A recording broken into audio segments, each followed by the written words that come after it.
So just let me know what button to put.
Yep, we're going to start with a little bit of kirtan today, and then we'll get into our lecture. So welcome, everybody.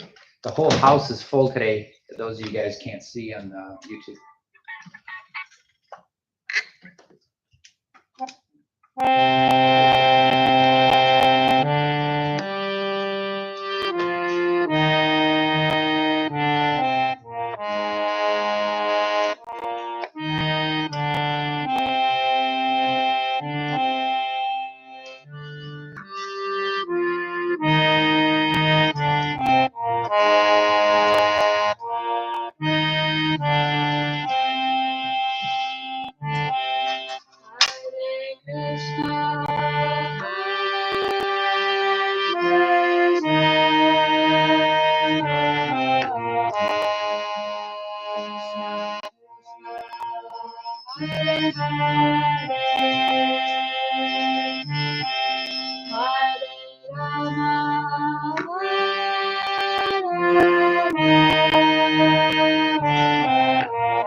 Hare Hare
Thank you, Shambhavi.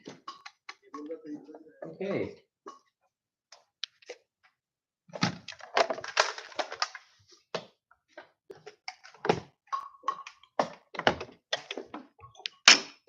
Welcome, everybody. You guys made it. You fought the beautiful day. And spring break starts today, yeah? Awesome. Okay, good. Well, thank you for coming. I really appreciate it.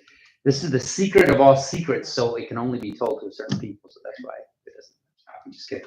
So today's title, obviously, if you can tell, is Destiny versus Free Will. How many of us have actually contemplated this idea or this philosophical question? Yeah, right.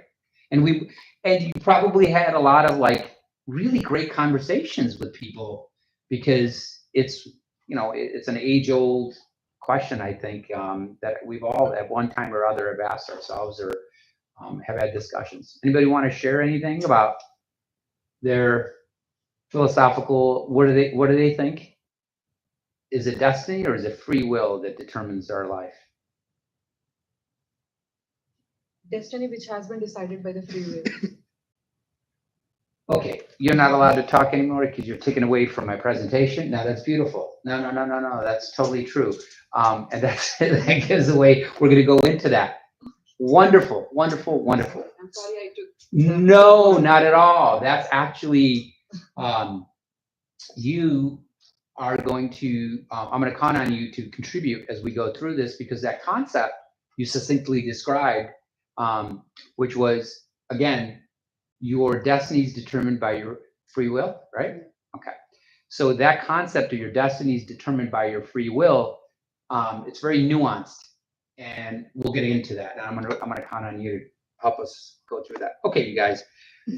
This is my wife's doing, and this picture is definitely she wanted to make fun of me, I guess, for helping me do the presentation. So I should actually say that. Thank you so much. I have to thank my wife for. She does all these beautiful PowerPoint presentations for me.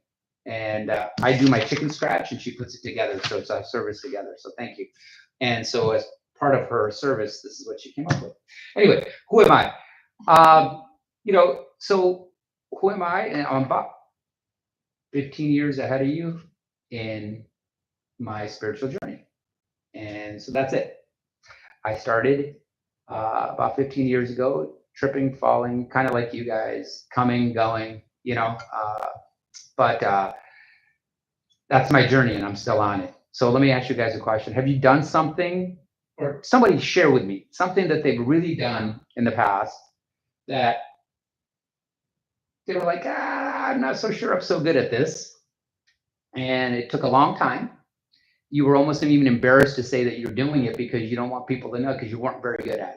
Is there an activity or a project or something you took on in your life that just it takes a long time to kind of see the results of it? Anybody can share something? Yeah. Okay, so I think few people really born intelligent, but at certain point, everyone comes to a situation where they start something that they don't know, or either on the result of the pressure from society or doing Yeah. something new or anything. So I have also done that, something like that. And at one point I started feeling that I am not going to make it.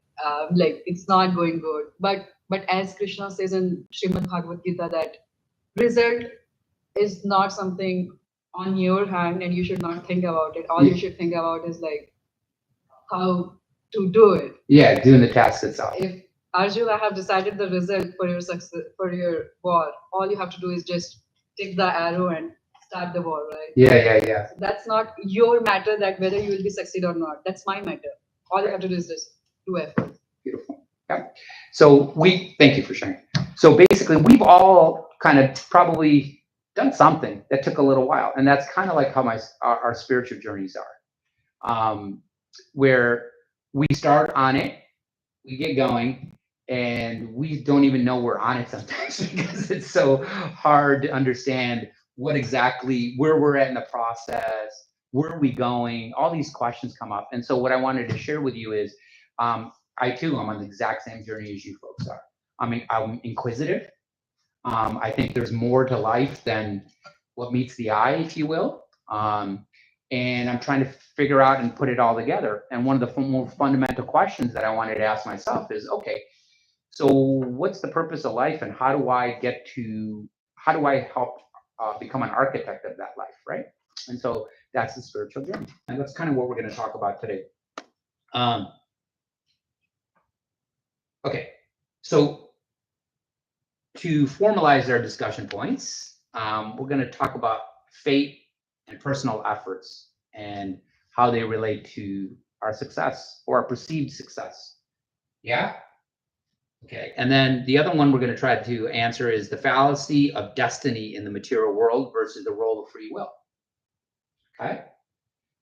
And then the third is the spiritual solution. So as you were saying, what does Krishna say? What was his guidance to us through Arjun on destiny and choice and how we should look at it? Okay, so that's what we're going to cover today. So we'll get started. Okay, so now this is an exercise you have to participate in. What resonates most with you? The left or the right? Be the best you can be, or try your best? Try your best. Try your best. Okay. Anybody else? Be the best. Thank you, Gush. Yes. Be the best. Okay, I'll throw one in there that's not I don't even have it on my slides, or I can do anything I want, or I want to do the thing that I need to do the best way. Out of those two. Say it again. Okay, I can do anything I want in this world, or I can do the thing I was meant to do very well. I can do anything. You can do anything. Okay, those two. I can do anything. Second one. Okay, this is going to be a great lecture then. Okay, because we have different perspective. You see how the subject matter. Hey, you could see both sides of this, and what we're going to try to do today is how do we take both of those sides and reconcile them? Where if we're thinking one way, we can also be able to put it in the bigger picture to understand how both of those scenarios can be right at the same time. Okay, how about this one? I can be anything I want, and I can be the best at what I meant to be. It's kind of the same. Okay, so the next one. I create my own plan. There is a divine master plan. Everything happens for a reason. Very smart statements you have written. Yeah. So which one do you guys on? You're on the second one. Okay. First one. So first one is I create my own plan. And the second one is there's a divine master plan and everything happens for a reason. Second. You're second. We're first over here. Yes. You're second. I'm somewhere in between the both of them. Okay. You're somewhere in the honesty, not knowing. Yes. Anything else? You need a tiebreaker. Tiebreaker? We're going to get to it. What do you want to be the tiebreaker, Russell? No, I'm saying you have to ask more. Oh, there's tie. Okay. All right. Anybody else? Herschel. I know what Herschel's going to say. Herschel, which one? I create my own plan, or there's a master plan? Okay. Very well done. Prakar, Divine master. divine master plan. Bhavesh, second one. Okay, anybody else? You can also argue your point if you want to. If you feel that. Okay, so why am I saying this? We're going to get to that. There are four things, and this is where you can argue with me or debate with me if you disagree on any of these, okay? Because I too, while I was researching this, I was like, let me, this one, I have to ask them again. So there are four things we cannot change in our lives, or that are destined, right? Destined. Four things we can't change: our genome, our birth, what family we're born into, right? What country we're born into. We're seeing that live right now. A lot of people want to stay in America, but they weren't born in it. And just because you were born in America, all of a sudden you have a right to it, right? Can't change it, right? The type of body we have, it's the body that we have. We can't change that. Put a little makeup on, do artificial surgery maybe, but really you can't change your body, right? Agreed? So wealth, let's come back to that one. Let's put that one last because that one's the one we could probably debate on. Okay, intelligence. So you guys are all, postgraduate students probably, and not saying that you guys aren't intelligent. You guys are intelligent. That's why you are where you are. So you're picking up skills, education, but that in itself doesn't change your intelligence level. Everybody agree? Yeah. So your IQ level is a certain, and then you pick up skills around it. Yeah. Agreed? Okay. And then beauty. We are who we are. So to an extent. Okay. Now let's get back to wealth. So what that means is, it doesn't mean you can't make efforts and maximize the potential. Some people are made, born to be millionaires. They got lucky. They started their YouTube channel when YouTube first started, and they're making great money. And others, people like me, who probably, just learned how to use YouTube 2 years ago. Okay, so kidding. So do you guys agree with that? To a certain extent, these four things are constant. We can't change that, right? Okay. We make decisions daily that will determine our future. Okay, so hold on. Let me go back. What did I say? Four things we cannot change in our lives because they've been predestined, predetermined for us from our past decisions. Can we say that? The decisions we made in the past contributed to the birth that we took with the body, with the level of wealth we can accumulate, with the beauty that we possess, as well as the intelligence that we have, okay? That was our past karma. But the decisions we make today help us determine what? The birth that we take, the wealth that we will have, the intelligence and the body, and the beauty, Everybody agree with that so far? Eastern philosophical way? We're good with that? Yeah? Okay. So this is what I want to talk about. It's the role of karma that shapes our future, both what's today and what's tomorrow, right? So we're trying to figure out is how do we shape our destiny through free will? That's the title of our talk, right? And so that's what we're going to talk about. So we make our decisions daily that will determine our future, right? And the future can be described as those big things. We are constantly experiencing the karma of our previous past. So we can't change that, right? We agree. The suffering and the happiness that we all go through is inevitable. It's going to happen. We're going to have some suffering, some setbacks in our lives that are not going to feel so good. And then there's going to be moments of elations that are going to make us happy, knowing full well that, hey, it comes and goes like the seasons. It's going to be winter, it's spring, summer, and eventually it'll be fall and winter back again. So kind of like that, you guys understand those fundamentals of Eastern philosophy, yeah, or the Vedic scriptures. So every choice we make in the moment creates our future. Because we believe in the karma as is the law of nature. So if we believe that what's happening to us is from our past karma, we have to believe that what's going to happen to us in the future is based on the decisions today. It also is karma. Make sense? There's no disagreement here, right? No fallacies. Okay. So Srimad Bhagavatam 10:24-15, it says, living beings in this world are forced to experience the consequences of their own particular previous work. So this leads to that we have free will to create our destiny, doesn't it? That statement? Okay, so this purport really helps to accentuate that as well.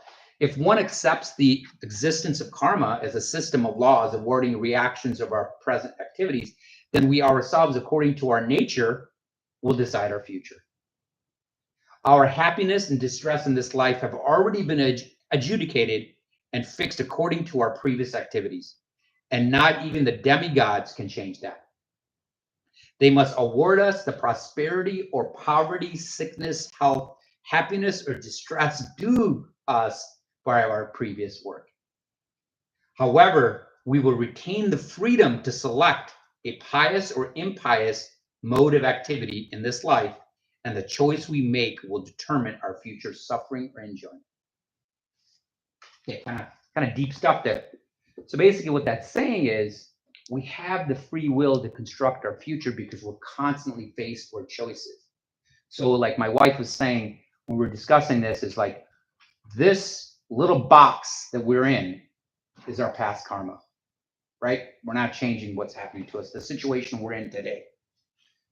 But the choices we make within this box determines our future. That's true. Yeah, that's what you said. Right? That makes sense with everybody. Okay, so we're destined to make choices that will create our destiny. That's how we can reconcile the free will and the destiny together. Does that make sense? So let's think about that. Okay, as we go through this presentation, thoughts are going to come up that we want to have a healthy discussion around, right? So is this true? Is it not true? Because it's a little complicated when you first read it. Okay, so we'll carry on. Okay, there's a statement that I wrote down I think is pretty important too. We are constantly, through our decisions in this moment, create our future karma. We're also creating karma. Okay, that's very important to know. Okay. Can we change our destiny? Okay, so I go like this. Can we change our destiny? Yes. We can. How? By right karma. By doing the right thing. By doing the right thing. So our decisions. Yes. Pious, impious decision. Here's your decision. That's how you chase it. That's how you're changing your karma. Yeah? Okay, let's see what. Okay, this is what Krishna teaches. Arjuna, that while karma creates predisposition, destiny is not fixed. We kind of talked about that, right? The power of choice, our actions shape our future outcomes. Duty without attachment, focusing on dharma liberates us from material bondage. And then the example is, he was given the choice to fight or retreat, showing that free will always be present. So God himself, when he was articulating to Arjun what he should do, but the choice was ultimately Arjun's. That's the free will piece of it. Okay? What was the destiny? What was the karma? The karma was he was a Kshatriya fighter, right? The karma was he was facing, can you imagine this? Your entire family betrays you, right? And then gives you, like, literally takes your inheritance away. You try to reconcile and they won't listen to you. You're faced with this dilemma that you can't avoid but this fight. So that's your karma. How often do we find ourselves in situations that you're like, oh my God, are you serious? Like, seriously, I have to go through this? Can't change that. So it's not fatalistic. It's just reality. Okay? Okay, but what are you going to do? What are you going to do in that situation? And this is where Krishna's like, I don't know what to do. I have no idea what to do. I'm sorry, Arjun said that. So Arjun was bewildered for our behalf, right? He wanted, he's a realized soul, but the dialogue between Krishna and Arjun was such that he was asking these questions for us, because for us, it's easy to get bewildered with the same kind of things, right? And so that's where Krishna tells him that, hey, here's different ways to do different things. He kind of explained him, his duties and all these things. And at the end, he said, you've got to make this choice, right? And that's what helps us to shape our destiny through our free will. It's the choices that we make on a daily basis. And you guys see that, you can choose to do your homework, or you choose not to do your homework. It's real simple. The consequences of which is pretty real, right? Okay.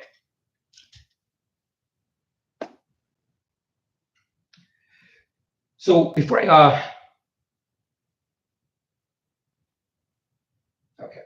So the second piece of it is the master plan question. Remember that? Okay. And the flow state. So you guys are familiar with the term in the zone.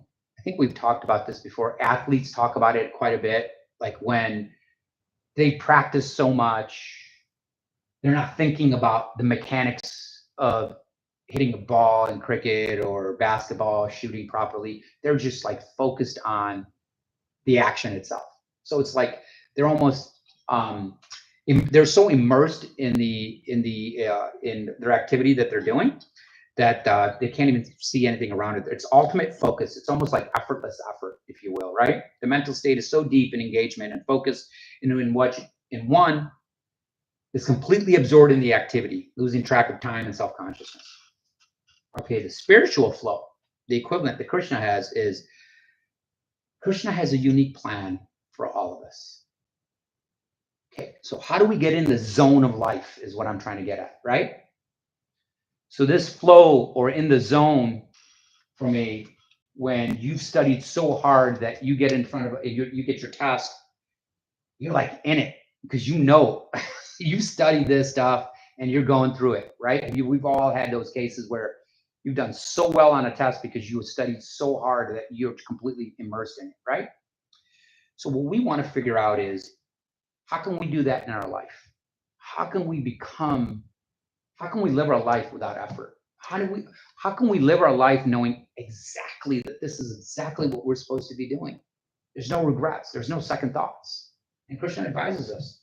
He says that each one of you guys has a certain skill set, has a certain body, right? You were meant to do something really, really special in this life. Every one of us. We were meant to do something really, really special. And how we find that out, that flow, how we get in that zone, is when we align and we know what that destiny is. When we align with divinity, when we align with God, Krishna, he reveals to us what that destiny is, what that flow would be, that ideal plan for us that we were put on this earth to do.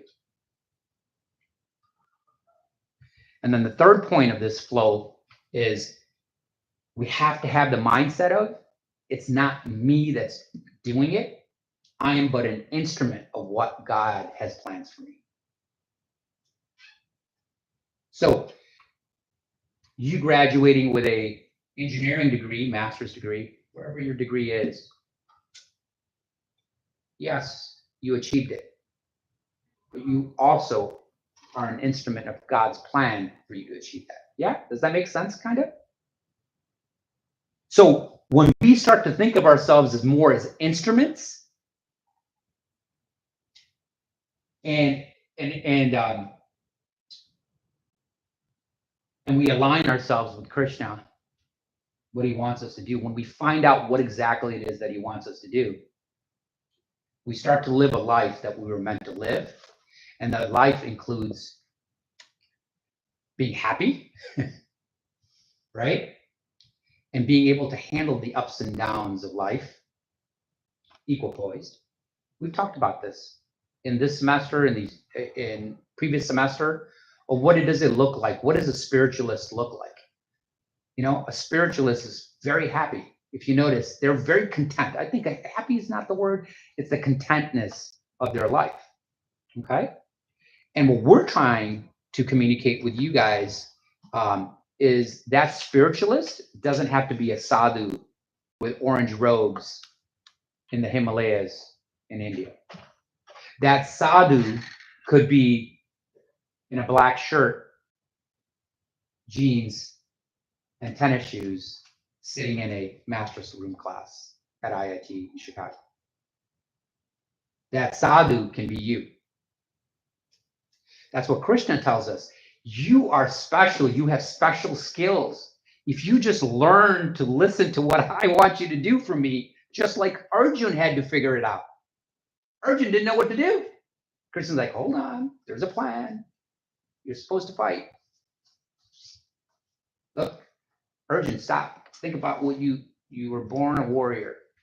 You trained all your life to be a warrior, right? Now it's time. And he didn't want to do it. So that adjustment period, that alignment period, takes some time. So why did I tell you that I'm on this 50-year journey so far? Because I'm trying to align myself. That's the spiritual journey, is aligning that wonderful skill set that you guys have. There's wonderful qualities that you are given. And once we figure out what does God want us to do with those abilities, that's when you're in that flow state. That's when you're in that zone of life. You start to act in life like you take that test that you prepared for so well. Yeah? Any questions on that?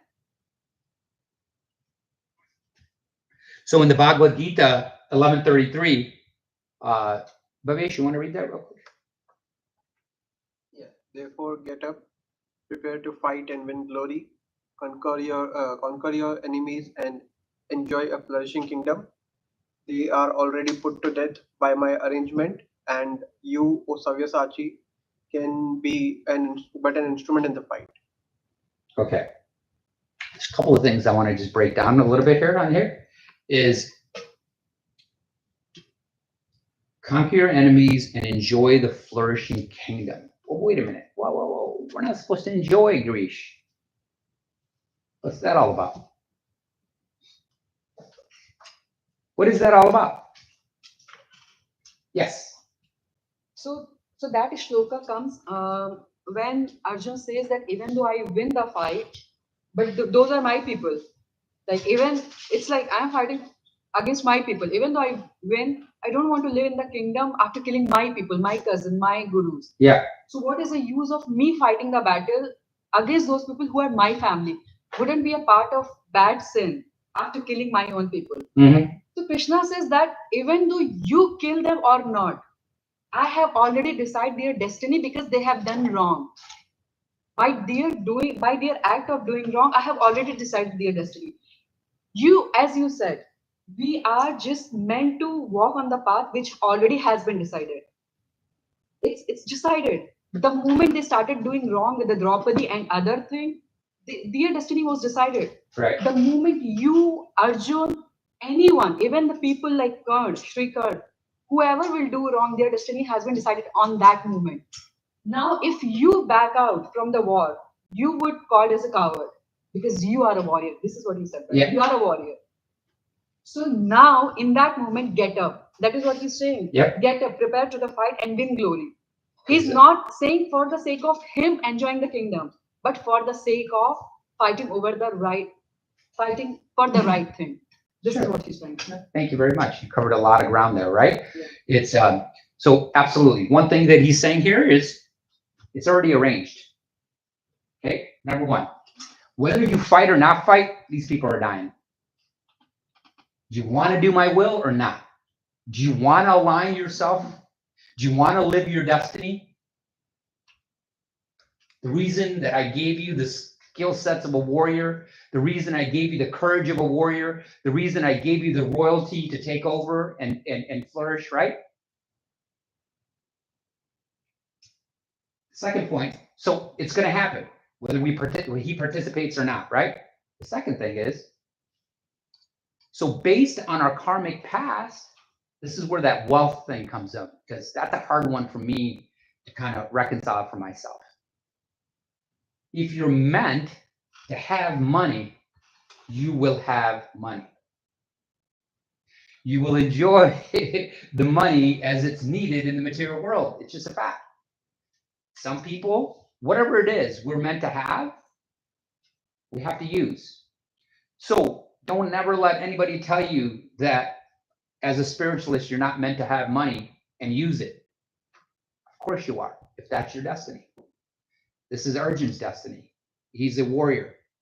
He's in a royal family. He's going to rule over a kingdom. A king has opulences. Okay? When those opulences, or anything that Krishna has actually given us, we start to misuse and they become hindrance in our plan, in what we're supposed to do, and you'll find out the master plan in a second, that's when he takes those things away from us. Okay? Have you heard of the saying that, oh, if Krishna really blesses you, he'll take away your wealth? Right? If you're truly chosen by Krishna, I'd be like, I like Krishna, but I don't. I'll get to it when I'm 60, 70 years old, right? And I'm going to tell you this right now, that's not completely accurate. It's nuanced. When that wealth becomes a hindrance to your spiritual growth, Krishna will take it away as mercy. But if you use that wealth properly, a little bit of Krishna, a little bit of what I need to get. Then what's wrong with that? Yes, sir. I'm a little bit confused. I would like more clarity in those, because to me, do wrong don't do it right. Okay. There is no right way to do wrong as well. Right. So would you explain this more to me so that could Yeah. So what do you mean two wrongs? Help me understand that. Well, if you send people to harm others, to me is wrong. To what? For Krishna to send people to avenge or to Yes. he said to me is wrong. Yes. And in my logical reasoning, there is no right way to do wrong. Agreed. So I'm going to try to explain it this way. So if you're a soldier in an army, is it wrong to fight or is it wrong to leave the battle and go AWOL? No, you have to fight because that's it. And you're fighting for the right people. Oh, we're not even talking about the right people. Yeah. Okay, hold on one second. We're talking about this.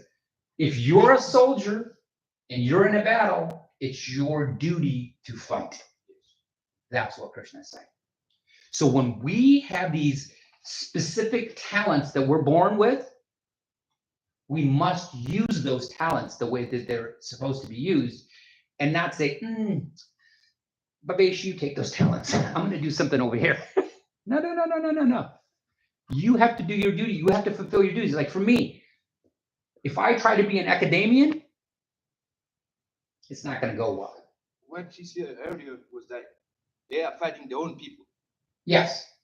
That's what I said. I need more clarity. Okay, I'll give you, perfect. Okay, so that's perfect. So the context of what she was saying is that there's a whole backstory to this fight that leading up to this war. The backstory is Arjun and their families were cheated out of the rightful kingdom that belonged to them, cheated by their own family members, their own cousins.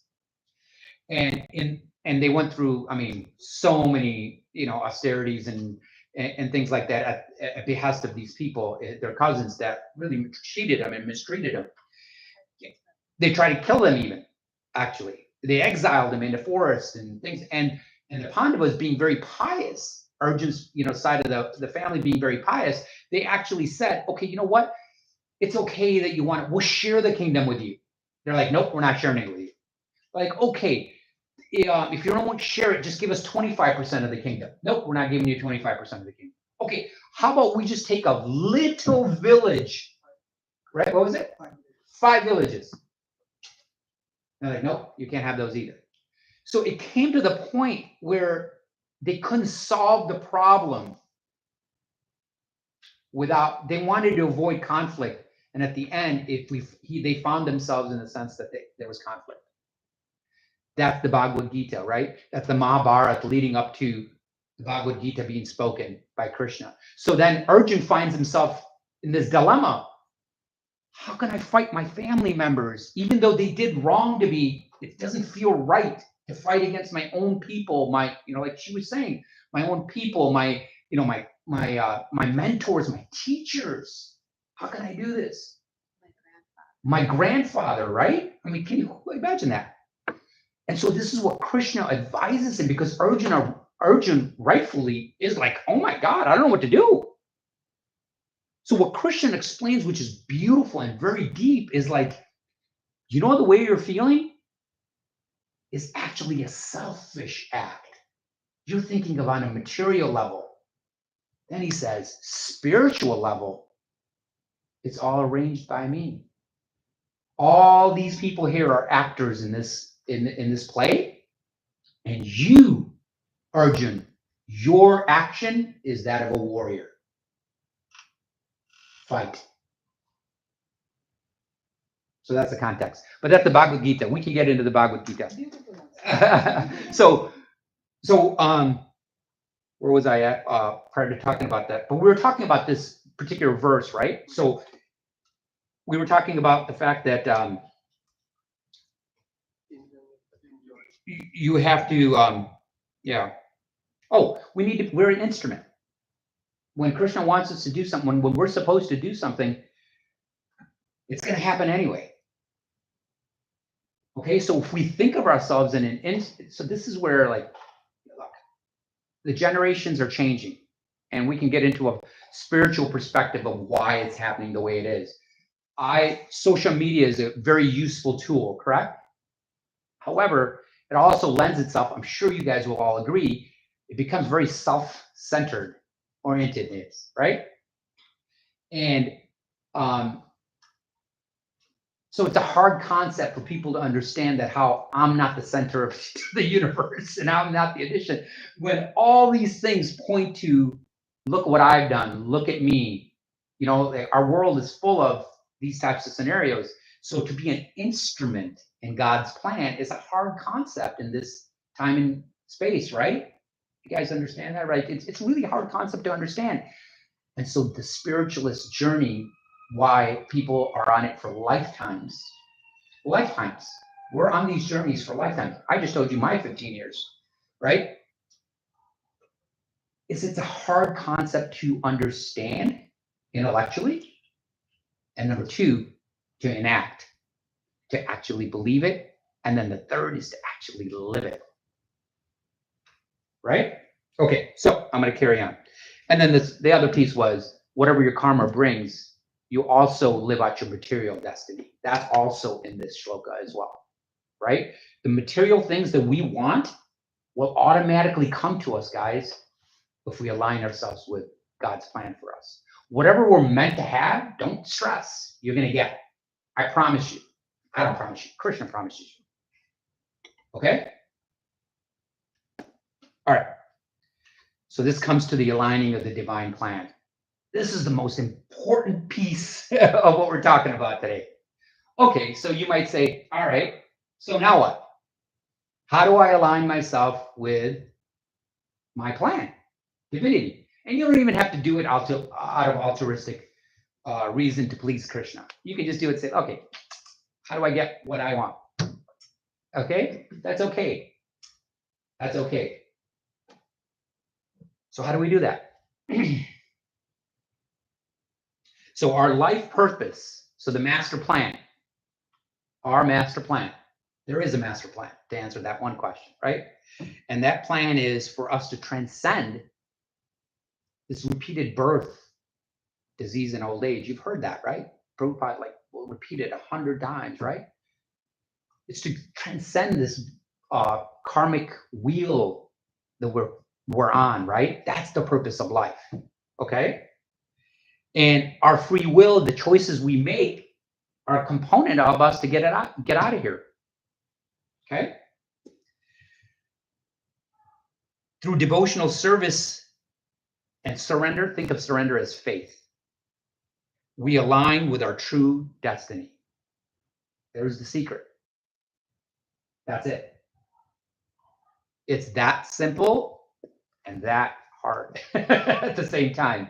Because if we can align ourselves through the process of devotional service, it's a very simple process. We will fulfill what Krishna wants us to do as an instrument of his will, just like Arjun ended up fighting as an instrument of Krishna. So, takeaway is we're supposed to be confused. Okay, it's a hard concept to figure out, what am I doing here? Am I supposed to just get great grades? Rishabh, I know absolutely should get great grades. Is the mission is to get a great job? Yes, you should definitely get a great job. And is the mission to have a wonderful partner in life, husband or wife, and to have children? These are all important things, right? Absolutely, no doubt. So let's talk about this. I'm going to lead with this. What is the biggest lie? Shams, you know this. What is the biggest lie ever told in any culture, in any religion? No, I shouldn't say religion, but any culture. What is the biggest lie? Yes. Usually when we are facing any difficulties, our parents or our mentors say this, then is this big difficulty, and then there's nothing else. You're like I said, I think You're like my dad does to me all the time. Exactly. Agree. I'm like, no, this is not going to fix it. There's already going to be another problem, right? Okay, good. I like that. Anybody else? What's the biggest lie we're told? Over and over again. Rasa? We're in control. We're in control? True. Absolutely. I'm looking for something else. So the biggest lie that we're constantly told, regardless of whether you live in India, whether you live in America. Control your own destiny. You control your own destiny? No, that's a good one too. That we'll find happiness from material things. Okay, I'm going to go buy a brand new car. It will give me happiness, no doubt. Electric BMW. I'm going to buy an electric BMW. I know, I'm going to tell you. I'm getting to it. Okay, so I bought this car, and he literally gave me happiness for 6 months. And I'm ready to trade it in. Right? We all, like, I just gave you my example, right? But we all have that. And how many times have I been doing it? And I understand the philosophy. I get it. But we all fall prey to the same thing over and over again. It's the biggest lie we're told. So why did I say that? Because a good husband or wife will make you happy. A good job will make you happy. No doubt about it. Children will make you happy. Family will make you happy. All these things will make you happy. And they all have variations, right? Of how much happiness and for how long. But I can tell you what it clouds, what's the consequence for this? So you're like, okay, so what? So my phone gives me happiness for a year, and I can trade it in, I'll get another one in another year, and I'll be happy for another year, right? I can do that. The trade-off is this, guys. The trade-off is we forget to align ourselves with Krishna. We forget that there's a plan that Krishna wants us to do, the master plan, which is to transcend this life. So if we align ourselves with Krishna, you can enjoy, for whatever portion you're supposed to enjoy, these material gifts that are naturally going to come to you based on who you are. We established that. But at the same time, you don't forget the ultimate plan. So whoever said, my plans determine what happens to me versus there's a master plan, you're both right. Does that make sense now? Your plans, as they fit into the master plan, is what we're trying to do. And what happens is we start focusing narrow in our lives, in our schools. So you're going to go have a gosh, it sounds so stupid and old when I say this, but like you're going to be in, science field, right? The teacher is going to have science as their, expertise, right? So they're just going to teach you science. The real, really good teachers take science and put it in how it affects the bigger portion of the world, like how it relates to everything else, right? But those teachers are few and far between. That's why you recognize them as great teachers. They can take the minutia of that subject matter and say, how does that apply to you in your daily life, right? So, same thing. We get lost. We get lost because of these short-term, narrow focus. And so the answer is have a big focus and you can narrow down. Yeah? So Srila Prabhupada, who's the founder Acharya of ISKCON, teaches that devotion to Krishna purifies our actions and also at the same time preventing new karmic reactions. So I'm going to talk about that just a tiny bit because Rasa thought it's very important for us to talk about when you start to practice devotional service, not only will it create alignment with what God has planned for you, but it will actually help limit some of the, you get shelter from some of the previous karmic karma that you built up. Does that make sense also? And it's a very mystical thought, but that's what spirituality is. Spirituality is something that sometimes can't be seen, sometimes can't even be explained rationally. And as you move up the ladder of your spiritual journey, that's what will keep you completely aligned with Krishna. The closer you get alignment with Krishna, as closer you start to understand what your plan is in this world, the more mystical it starts to get. Yeah? Okay, that's my presentation. Do I have another one? Oh, beautiful verse to end on. Thus I have explained to you knowledge still more confidential. Deliberate on this fully, and then do what you wish to do. So coming back, that's our free will. Yeah? Okay, so let me ask a question. Does fate or personal efforts determine our success and life outcomes? I need an answer. Somebody who paid attention, preferably. Personal efforts to fit into that fate determine us. Say one more time. Personal efforts to fit into that fate that is already written determines our success. Yeah. So we have our destiny right now, but we create a future destiny within that destiny. Yeah? Okay, who wants to answer the second one? The fallacy of destiny in the material world versus the role of free will. So this is a little bit more subtle, but basically what we were saying was, go ahead, somebody say it, if somebody knows. Rasa, you? Yeah, that basically our lives are not dictated solely by the destiny. That we do have free will in this world. Okay. So it's not an either or, like the question's always framed. Is it destiny or free will? It's not. It's both. Yeah? So when you have a discussion around this topic, it's very subtle and nuanced, and you can talk to it how it can actually be both. Okay. Spiritual solution. What is the spiritual solution? Krishna's guidance to Arjuna and us on destiny and choice. So these are all kind of running together right now, right? What did Krishna say in that shloka? Do you remember? Karmani vadikaraste, ma phaleshu kadachanam. Sanskrit is not my. Oh. He said shloka, so I said in Sanskrit. I'm sorry. He said your aim should to perform the action, not to think about the result. Okay. Result is something which I will decide. Beautiful. So again, going back to be an instrument. Yes. Okay. Align yourself with me. The spiritual solution is this, guys. Lead with this. Align with what God wants for you. And how do you align with what God wants for you? Somebody? Anybody? Richard. Love him. Huh? Love him. Love him. And how you love him? Actions. Through devotional service actions, yes.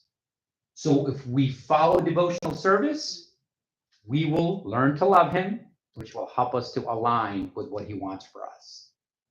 Okay, that's it. Any questions? That was a smart presentation. Thank you. But it's only smart if you guys have questions like, what the heck? I don't get it. Challenge. No challenges?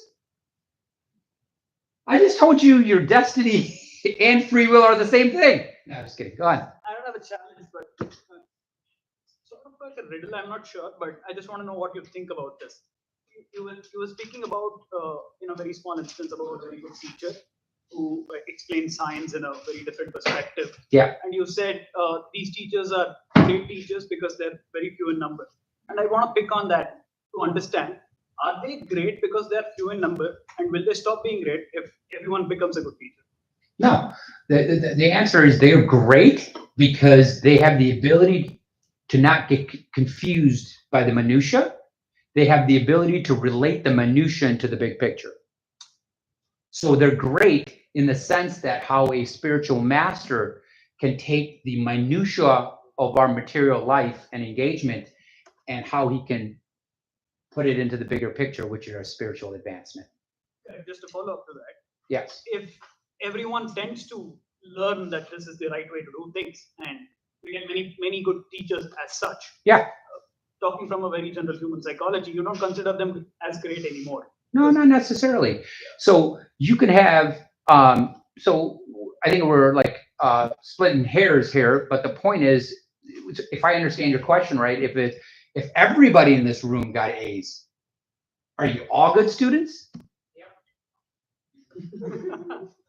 Wait a minute, like if I'm teaching economics. Maybe everyone is dumb. Huh? Maybe everyone is dumb. Okay, or the teacher just give an easy test, right? So it's very nuanced like that. But say I'm a good teacher in the sense that I'm teaching you exactly what economics, microeconomics is all about, right? And I teach it, but I'm taking my time to make sure that you guys understand. The Greece, you cannot go home without understanding, right? And I put my heart and soul into it. And I made sure that Rishabh doesn't ditch my class because I call him and make sure he comes to class every day, right? So I'm giving him my 100%. And then you guys all come and we have a study session. I say, hey, I'm available for study hours. And you guys all get A's. Do you understand microeconomics is the answer. If you understand microeconomics, then you guys are all good students. If you don't understand microeconomics, you're not. So the answer to your question is, it's not about how many, it's about the content, right? That's how I would answer that. Any other questions? Okay. Oh, yes. Recent past, I've been contemplating about how fragile life is and how there's not a lot of control on what we do and where we're at. But I mean, I think it's good timing that you discussed what you did, because I feel like we're focusing on just this life and there's a bigger picture of so many more lifetimes that we have. But how do we make peace with the fact that, you know, I don't know what I did in the past life that I'm going through what I'm going through, and whatever good I'm doing right now, I won't reap the benefits of it now, but in a future life where I don't even know that I went through this. I mean, I know that was a longer question, but do you get that? Yeah. No, it's actually a very beautiful question.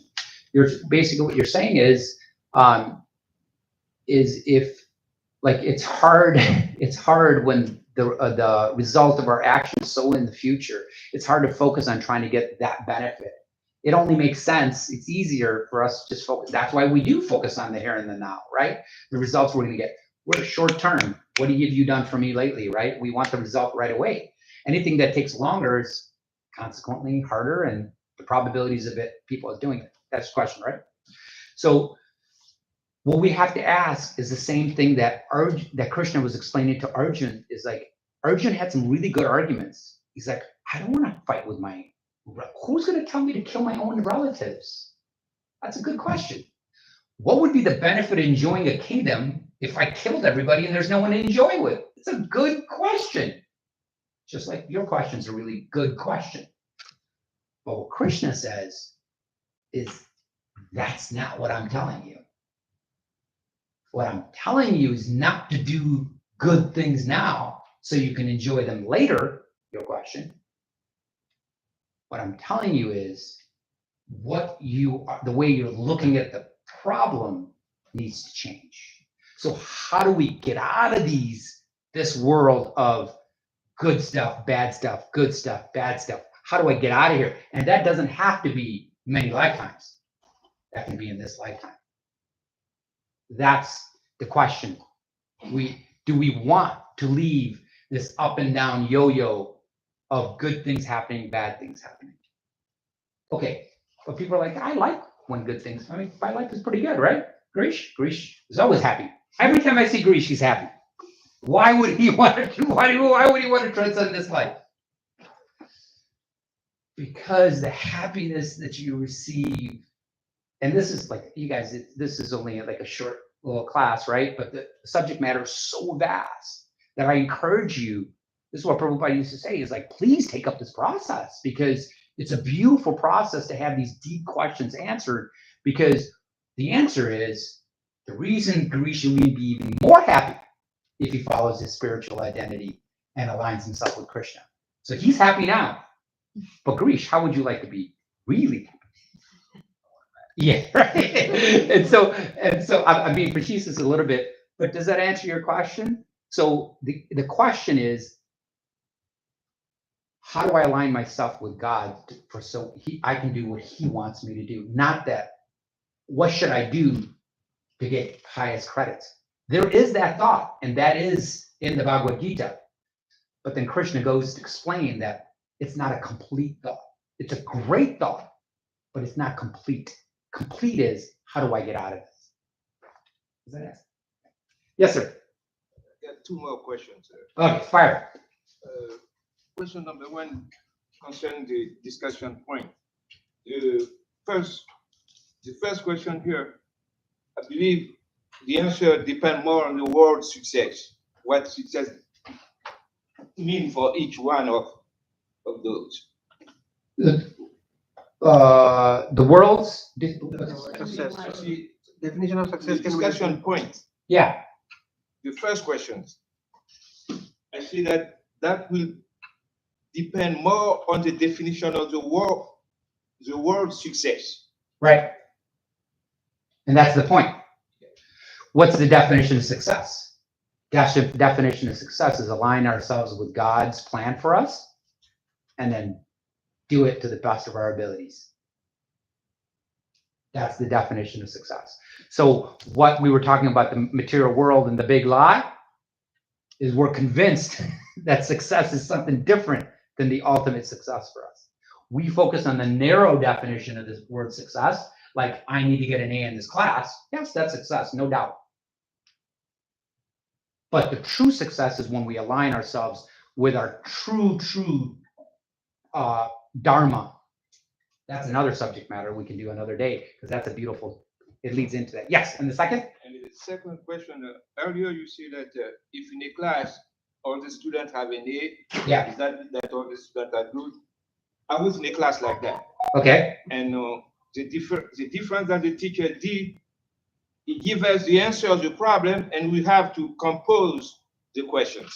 Beautiful. And then we saw who was graduate on the class. Yeah.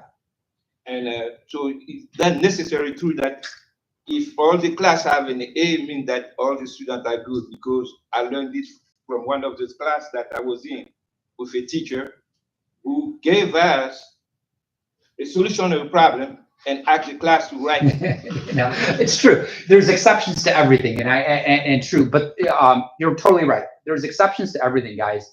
The point that we're trying, what I want you, the takeaway that I want you to go back with is that if you understand what the goal of the class is, that in itself makes you a good student.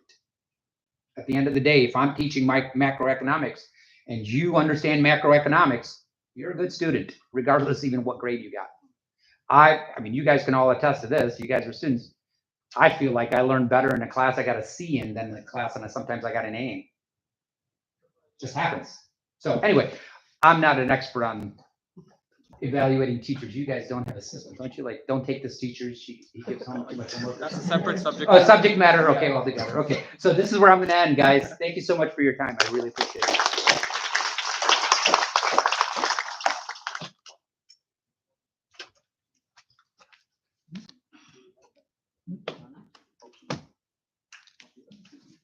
When is next presentation on Dharma? What have I given it? Like I think my next talk is in like April. Yeah, we post it. Yeah, we'll post it. I'll do Dharma next for you. Okay. It's a good one. I love it.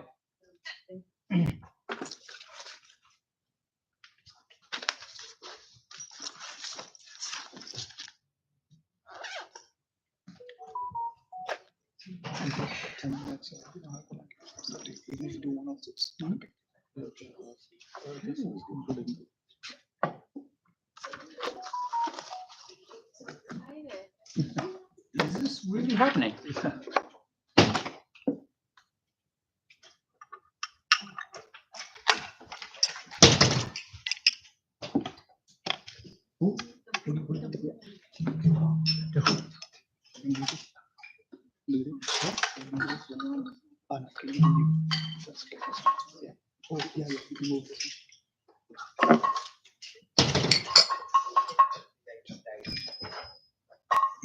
You can step back also, it's fine. It'll be Okay.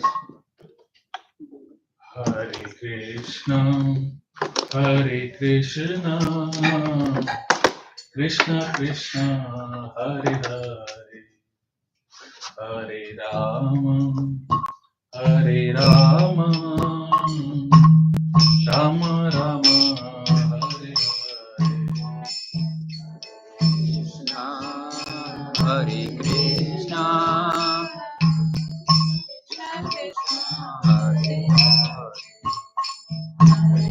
Rama, Hare Rama, Rama Rama, Hare Krishna, Hare Krishna,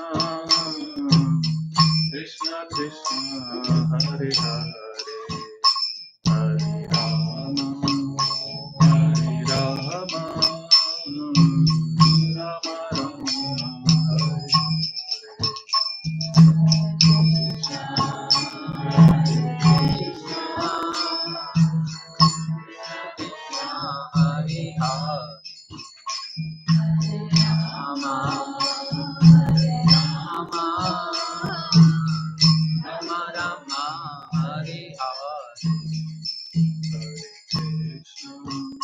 Hare Krishna, Krishna Krishna, Hare Hare, Hare Rama, Hare Rama, Rama Rama,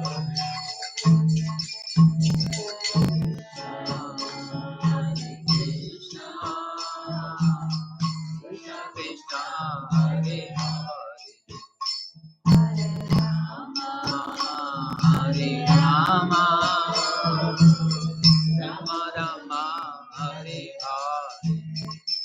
Hare Krishna, Hare Krishna, Krishna Krishna, Hare Hare, Hare Rama, Hare Rama, Rama Rama, Hare Hare. Krishna, Hare Krishna, Krishna Krishna, Hare Hare, Hare Rama, Hare Rama, Rama Rama, Hare Hare. Hare Krishna, Hare Krishna, Krishna Krishna, Hare Hare, Hare Rama, Hare Rama, Rama Rama, Hare Hare. Krishna, Hare Krishna, Krishna Krishna, Hare Hare, Hare Rama, Hare Rama, Rama Rama, Hare Hare. Hare Krishna, Krishna Krishna, Hare Hare, Hare Rama, Hare Rama, Rama Rama, Hare Hare. Hare Krishna, Krishna Krishna, Hare Hare, Hare Rama, Hare Rama, Rama Rama, Hare Hare. Hare Krishna, Hare Krishna, Krishna Krishna, Hare Hare, Hare Rama, Hare Rama, Rama Rama, Hare Hare. Hare Krishna, Hare Krishna, Krishna Krishna, Hare Hare, Hare Rama, Hare Rama, Rama Rama, Hare Hare. Hare Krishna, Hare Krishna, Krishna Krishna, Hare Hare, Hare Rama, Hare Rama, Rama Rama, Hare Hare. Hare Krishna, Hare Krishna, Krishna Krishna, Hare Hare, Hare Rama, Hare Rama, Rama Rama, Hare Hare. Hare Krishna, Krishna Krishna, Hare Hare, Hare Rama, Hare Rama, Rama Rama, Hare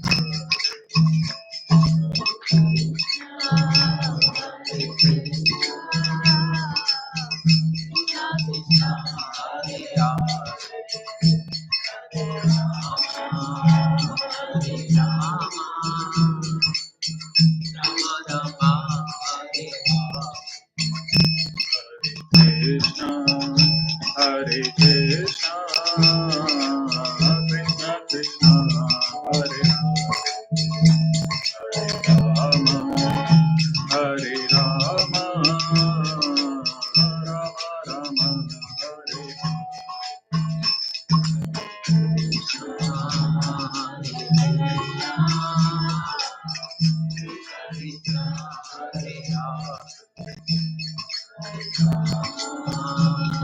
Hare Rama Rama, Hare Hare. Hare Krishna, Hare Krishna, Krishna Krishna, Hare Hare, Hare Rama, Hare Rama, Rama Rama, Hare Hare. Hare Krishna, Hare Krishna, Krishna Krishna, Hare Hare, Hare Rama, Hare Rama, Rama Rama, Hare Hare. Hare Krishna, Hare Krishna, Krishna Krishna, Hare Hare, Hare Rama, Hare Rama, Rama Rama, Hare Hare. Hare Krishna, Hare Krishna, Krishna Krishna, Hare Hare, Hare Rama, Hare Rama, Rama Rama, Hare Hare. Hare Krishna, Hare Krishna, Krishna Krishna, Hare Hare, Hare Rama, Hare Rama, Rama Rama, Hare Hare. Hare Krishna, Hare Krishna,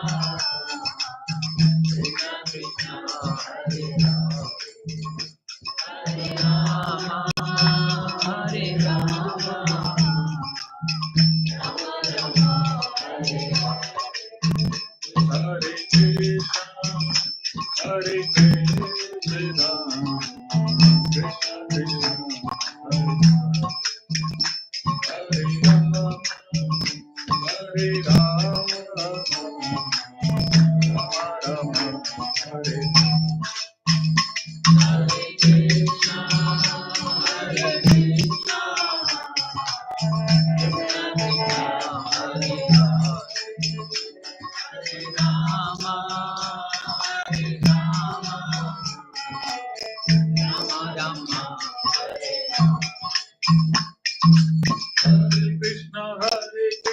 Krishna Krishna, Hare Hare, Hare Rama, Rama Rama, Hare Hare.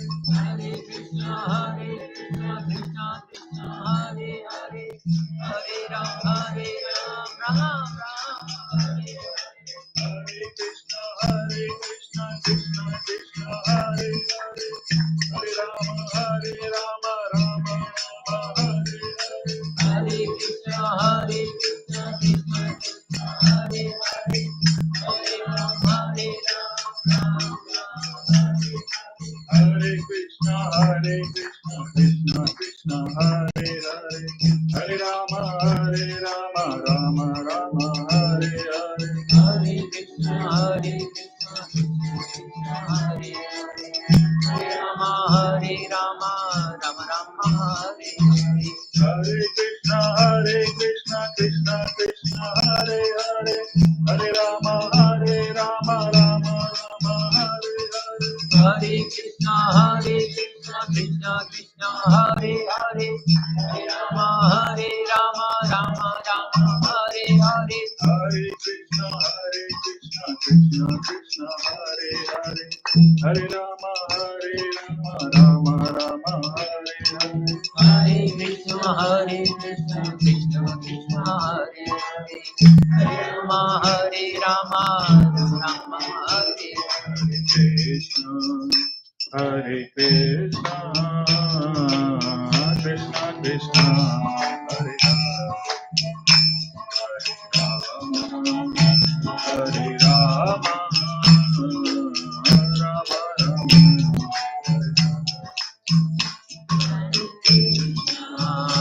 Hare Krishna,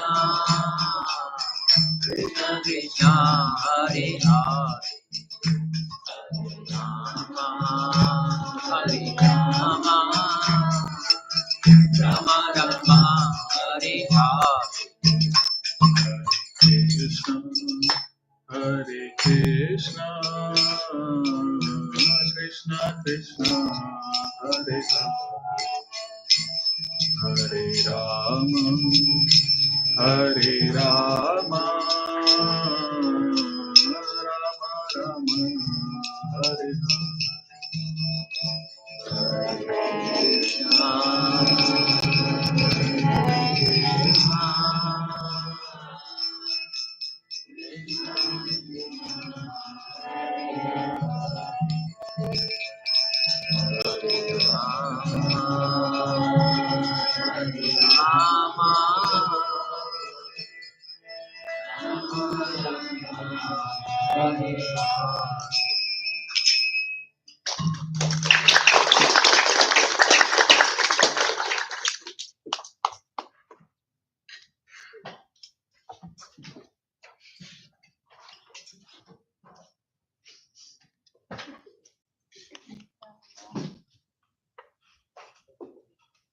Thank you, everyone. So